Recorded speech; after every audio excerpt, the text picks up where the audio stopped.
G'day everyone, I'm Matt at mattelder.com, and here I'm going to show you a time-lapse tutorial on how I painted this oil painting self-portrait. When I start the tutorial, I've already done studies and have a pretty clear colour sketch that I'm working off.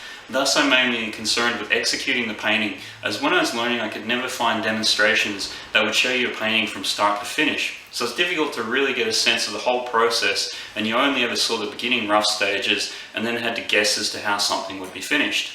On the right hand side I'll have brief written descriptions of what I'm doing, and down the bottom is a day counter, as people are always interested in how long paintings take. The painting took 15 days to do over the course of several months, so about 20 odd hours for the painting, and then almost that again to come up with the initial sketches and do studies and so forth. Each painting session on each day will range from 1 to 8 hours. I hope you enjoy this video and glean an insight into how oil paintings are created.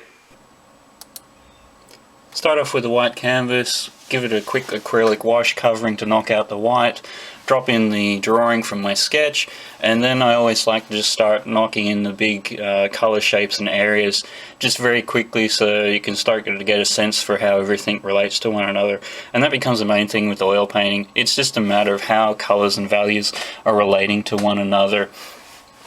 Going through, just getting in the rough chin area with the water, getting in the hair and the ears, and then I start going into the skin, which I've got a pretty consistent technique which I use. I start off working into the shadow areas, just getting the darks, going into the half tones, and then the areas which have the lights, building up to the brightest points on the face, and then going back into the dark areas in the shadow and just really giving those definitions. So with those 5 or 6 different tonal values, I'm able to quite quickly get the look of the shape and the form that I'm after. And I've sort of broken it up into the area which is above the water and the area which is below the water. Water itself, I've done quite a bit of studying, looking at photographs over the years and painting it and drawing it and sketching it. The main thing with water is to really just get your highlights in the right places, and also the way that water reflects through it and also distorts off it. If you get those things right, generally the rest of it just falls into place.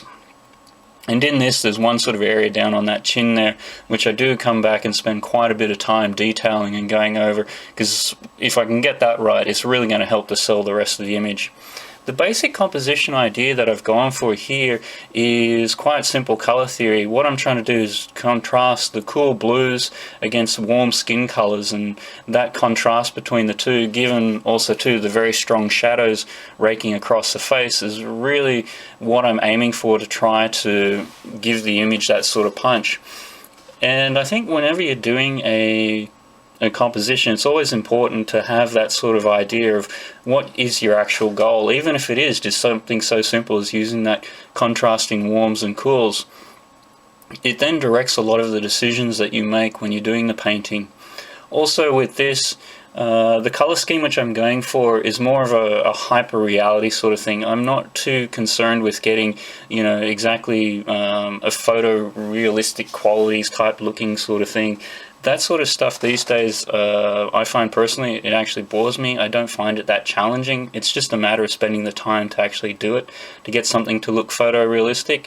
I think as a learning exercise over the years, it was a great thing to do, but now I'm just looking more at these hyper-saturated colors and trying to get an image that sort of works. So now just sort of going back in and playing around with that water area again.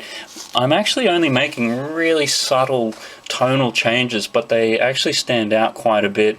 Also too, right behind me I've got a mirror which I can use to sort of look and see things in reverse. If you're doing it in Photoshop, you'd be flipping it, and it just really helps you see where all the mistakes are and things that you can tweak and just keep tweaking and noodling away at. So just working different highlights and areas, also just adding in lots of different glazes. Glazes are like, in watercolor terms, just washes, so you got like just a oil with little tiny bits of pigment, and when you do that it gives it a nice color density and richness, and I'm always just using subtly different hues. A self-portrait might seem a little bit narcissistic, but the idea actually came from looking at some of Rembrandt's paintings over his body of work. And seeing that over the course of his lifetime, you could see how his style changed. So these ones here, I try to do portraits on my birthday every year, just to sort of play with different ideas and tweak things and try other things along the way. Also too, being self-portraits, you then don't have to deal with temperamental models and things like that. And I'm finding too, when I'm painting, I can quickly look in the mirror just to check details and constantly go through and evaluate. Thanks very much for watching this. I hope you're able to get something out of it, and feel free to drop by my website www.mattelder.com for more tutorials. Thank you very much.